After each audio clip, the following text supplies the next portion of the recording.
Halo rekan-rekan semuanya, kembali lagi dalam Learning Journal Part 3.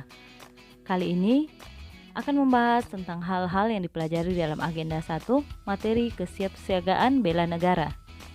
Perkenalkan, saya Desriana Yulin NT, peserta Latsar CPNS dari Kementerian Ketenagakerjaan Angkatan 55. Materi kesiapsiagaan bela negara adalah materi sinkronus dengan penjelasan tentang kerangka bela negara, kemampuan awal bela negara, rencana aksi bela negara, dan kegiatan kesiapsiagaan bela negara.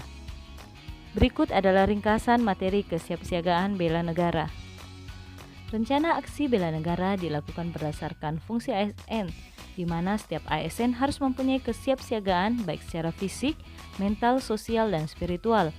Kesiapsiagaan bela negara juga mendorong untuk membangun kesehatan dan kesiapsiagaan jasmani dan mental, etika, etiket, dan moral, serta kearifan lokal.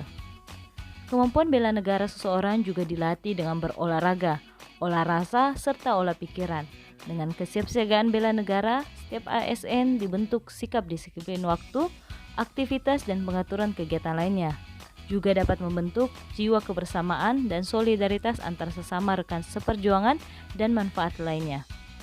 Sehingga dapat disimpulkan kesiapsiagaan bela negara adalah keadaan siap siaga yang dimiliki seseorang baik secara fisik, mental maupun sosial dalam menghadapi situasi kerja yang beragam yang didasarkan pada kebulatan sikap dan tekad secara ikhlas dan sadar, disertai kerelaan berkorban sepenuh jiwa, raga, yang dilandaskan kecintaan terhadap NKRI berdasarkan Pancasila dan Undang-Undang Dasar 1945 untuk menjamin kelangsungan hidup berbangsa dan bernegara. Seperti penjelasan Learning Journal sebelumnya, ada 5 dasar bela negara, yaitu cinta tanah air, sadar berbangsa dan bernegara, setia pada Pancasila sebagai ideologi negara, rela berkorban untuk bangsa dan negara, serta kemampuan awal bela negara.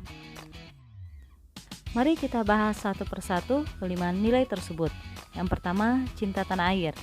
Kesadaran bela negara ditumbuhkan dari kecintaan pada tanah air Indonesia sebagai ruang hidup bagi warga negara Indonesia.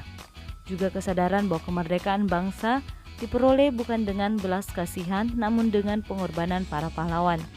Di masa kini, kecintaan terhadap tanah air dapat ditunjukkan dengan sikap seperti bangga menggunakan hasil produk Indonesia, serta menggunakan batik, serta memperkenalkan pakaian adat dalam berbagai kesempatan.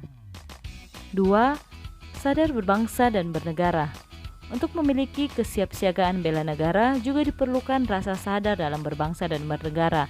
Hal ini dapat ditunjukkan dengan menjalankan kewajiban sebagai warga negara dengan mematuhi peraturan yang berlaku, seperti peraturan berkendara, menggunakan alat-alat keselamatan berkendara, dan juga menaati setiap rambu-rambu lalu lintas. 3. Setia pada Pancasila sebagai ideologi negara, yang ditunjukkan dengan sikap mengamalkan nilai-nilai Pancasila dalam kehidupan sehari-hari. Hal ini dapat berupa melakukan musyawarah dan mufakat, dan membudayakan sikap gotong royong. 4. Rela berkorban untuk bangsa dan negara, yang ditunjukkan dengan berpartisipasi aktif dalam pembangunan masyarakat, bangsa dan negara, seperti ketaatan membayar dan melaporkan pajak tahunan. Dan yang kelima adalah memiliki kemampuan awal bela negara yang ditunjukkan dengan adanya sikap senantiasa menjaga kesehatan, terlebih pada masa pandemi, dengan tetap menjalankan protokol kesehatan dengan menggunakan masker. Sekian penjelasan tentang materi bela negara. Mari mulai menumbuhkan kesadaran bela negara dimulai dari diri kita sendiri. Sampai jumpa di Learning Journal berikutnya. Terima kasih.